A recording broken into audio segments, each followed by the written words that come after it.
So the time has come for you to share your project with a client or other team member. You can create a digital plot using the DWF X file format, which is what we will do here. DWF, or Design Web Format, is an Autodesk file format offering highly compressed vector-based CAD and BIM data files that are robust and read-only. These files contain not only the graphical output of a digital plot, but they also maintain all the rich data embedded in your model. DWF X files are viewable directly in Windows 7 or Vista using the native XPS viewer built into Windows. You can also instruct your recipients to download and install the Autodesk Design Review software, which is available for free from Autodesk.com. Design Review gives complete access to zooming, panning, 3D orbiting, measurement, and data querying.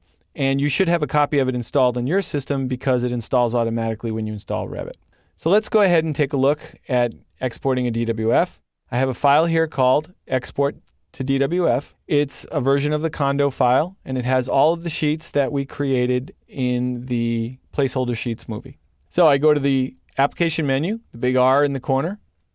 We go to Export, and we go to DWF/DWFX.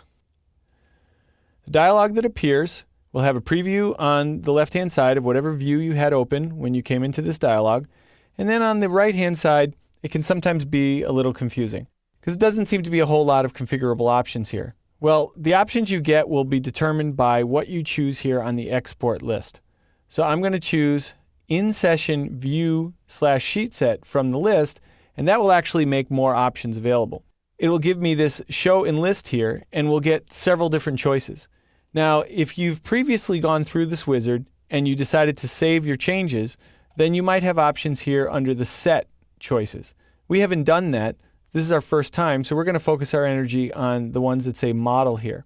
Now, if I was interested in plotting the views directly, that is the views on the project browser like floor plans and ceiling plans and so on, I could plot them directly, but then I wouldn't benefit from the title blocks and the careful setup that we did in the sheets. So it's usually a better choice to choose the sheets if you've already got sheets set up. And of course, the third option is if you want both. I'm going to choose sheets in the model, and that will display for me all of the sheets that I've previously set up. I can simply click this button right here, check all, and that will check all the boxes. If for whatever reason you wanted to exclude one of the sheets, you can certainly uncheck it. Now, let's look at the other tabs in this dialog. Across the top, we have DWF properties, and I'd like to click on there because there are a few settings that we can do in here that will give a little bit more data to the output file. So for example, in the export data file, the element properties box is already checked. If you uncheck that, then you're basically going to be exporting just a graphic. But with that checked, people that have Design Review will be able to actually select objects in the Design Review file and query them for data. We can go a step further and actually export the room data and any areas that might be in the file, and they're going to go on what they call a separate boundary layer, and that just gives the DWF file a little bit more control to isolate those rooms. So we'll go ahead and try that. Under project information, this just gives us a window to the project information of this project, and you could go in and make edits to these if you haven't done it previously before.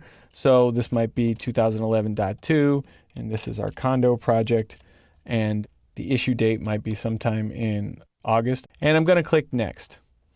Now when I click Next, that simply takes me to an export dialog where I can give the file a name.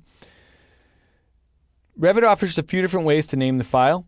They have automatic naming with a long prefix or a short prefix, and the option that I like is right here, combine all the selected views and sheets into a single DWF file. So I really prefer that option, and I recommend that you do the same, so you'll get one file and it will have multiple pages.